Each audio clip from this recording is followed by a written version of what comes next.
Kekalahan yang dialami Kerajaan Bone pada pertempuran dahsyat di tahun 1905 merupakan sejarah kelam yang tidak akan pernah dilupakan oleh masyarakat Bone. Mulai dari Sauraja yang diambil alih oleh Belanda, Puatak Mangkau yang harus diasingkan, sampai Panglima Perang Kerajaan Bone harus gugur di depan ayahnya akibat diberondong peluru oleh para tentara-tentara Belanda.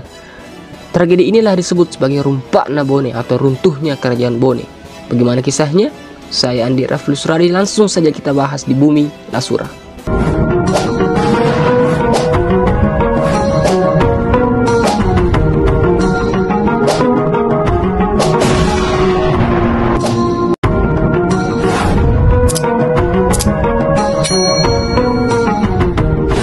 Perlawanan rakyat Bone terhadap Belanda pada tahun 1905 dikenal dengan nama Rumpakna Bone. Raja Bone ke-31 Lapawoi Kerensegeri bersama putranya Abdul Hamid Basok Pagilingi yang populer dengan nama Peta Penggawai menunjukkan kepahlawanannya dalam perang Bone melawan Belanda pada tahun 1905. Pendaratan tentara Belanda secara besar-besaran beserta peralatan perang yang sangat lengkap di pantai timur Kerajaan Bone, yaitu Ujung Palete, Bajue, Ujung Patiro, disambut dengan pernyataan perang oleh Raja Bone tersebut. Tindakan penuh keberanian ini dilakukan setelah mendapat dukungan penuh dari anggota Hadat 7 serta seluruh pimpinan laskar Kerajaan Bone. Istilah Rumpakna Bone berasal dari pernyataan Lapawoi Kerensegeri sendiri ketika menyaksikan secara langsung Peta Penggawai gugur diterjang peluru tentara Belanda. Gugurnya Peta Penggawai atau putranya sendiri sebagai panglima kerajaan waktu itu membuat Lapawoi Kerensegeri langsung menaikkan bendera putih sebagai tanda menyerah. Rupanya Lapawoi Kerensegeri melihat bahwa putranya itu adalah benteng pertahanan terakhir dalam perlawanannya terhadap Belanda, sehingga setelah melihat putranya gugur, spontan ia berucap dengan kalimat Bugis yang kental, "Rumpak nih Bone" atau "Bobonlah Bone". Salah satu putra terbaik tanah Bone dalam peristiwa heroik itu yaitu Arung Pondre Lasemak Daeng Marola atau lebih dikenal dengan nama Andre Guru Semak. Dia berasal dari Watan Pondre, sebuah perkampungan tua yang dahulu menjadi pusat pemerintahan Kerajaan Pondre. Pada zaman dahulu, ketika Kerajaan Bone belum terbentuk, Pondre adalah sebuah kerajaan kecil yang dipimpin oleh seorang Matoa atau Arung, seperti halnya kerajaan-kerajaan kecil lainnya yang kemudian sama-sama melebur dalam Kerajaan Bone pada masa pemerintahan Raja Bone yang ketiga, yaitu Lasaliu Karempelua 1424 hingga 1496. Letaknya berada di puncak Bulu Pondre, sebuah gunung yang berada tepat di tengah-tengah antara Pelaka, Ulawang Bengo, Lapariaja, Libureng, Maret, Cina, dan Berembok.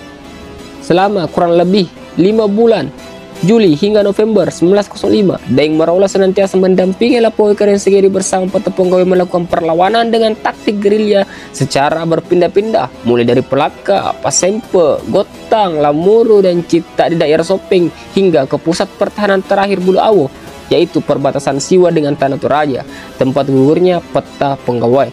Dalam hikayat Rumpakna Bone yang terkenal itu disebutkan bahwa ketika para pimpinan laskar Kerajaan Bone seperti Daeng Matpepo Arung Bengo dari Bone Barat, Daeng Masere dulu Ngajanggala dari Bone Utara, dan Arung Sigeri keluarga Rumpone serta sejumlah Pakana Pasiono lainnya gugur dalam pertempuran melawan armada Belanda yang sangat lengkap persenjataannya, laskar Bone di bawah komando Panglima Peta Penggawai terdesak mundur dan bertahan di Celu.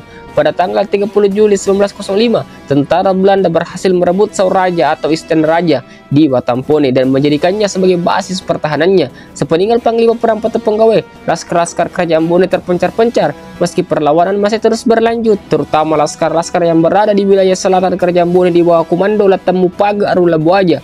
Namun, kian hari stamina laskar Kerajaan Bone semakin menurun, sementara serdadu Belanda terus menyisir pusat-pusat pertahanannya. Tepatnya tanggal 2 Agustus 1905, tentara Belanda menyerbu Pasempe, akan tetapi Rumpone dengan laskar dan keluarganya sudah meninggalkan Pasempe dan mengungsi ke Lamuru dan selanjutnya ke Cita. Dalam bulan September 1905, Rumpone dengan rombongannya tiba di Pitum Penua Wajo. Tentara Belanda tetap mengikuti jejaknya. Daeng Marola, Arung Pondre serta sejumlah laskar pemberani terus mendampingi Peta Penggawai dan Lapawoi Kerensegeri hingga di Bulu Awo, perbatasan Siwa dengan Tanah Toraja. Di Bulu Awo inilah pada tanggal 18 November 1905, laskar Kerajaan Bone di bawah komando Panglima Peta Penggawai kembali bertemu dengan tentara Belanda di bawah komando Kolonel Van Loenen dan terjadi pertempuran habis-habisan. Pada saat itulah Peta Penggawai gugur terkena peluru Belanda. Lapowe Karen Segeri akhirnya ditangkap dan dibawa ke Parepare, seterusnya ke Makassar, lalu diasingkan ke Bandung, dan terakhir dipindahkan ke Jakarta pada tanggal 11 November 1911. Lapowe Karen Segeri meninggal dunia di Jakarta, maka dinamakanlah dia Martin Roy Re Jakarta. Ada pula yang menyebutkan Martin Roy Re Bandang atau Bandung. Pada tahun 1976, ia dianugerahi gelar sebagai pahlawan nasional dan kerangka jenazahnya dipindahkan ke Taman Makam Pahlawan di Kalibata. Bagaimana menurut kalian? Kami segenap keluarga besar Bumi Sura memohon maaf yang sebesar-besarnya jika terdapat kekeliruan di dalam video ini. Mohon kritik dan sarannya agar channel kami dapat terus belajar, bertumbuh maupun berkarya. Jangan lupa subscribe. Sampai ketemu di konten selanjutnya.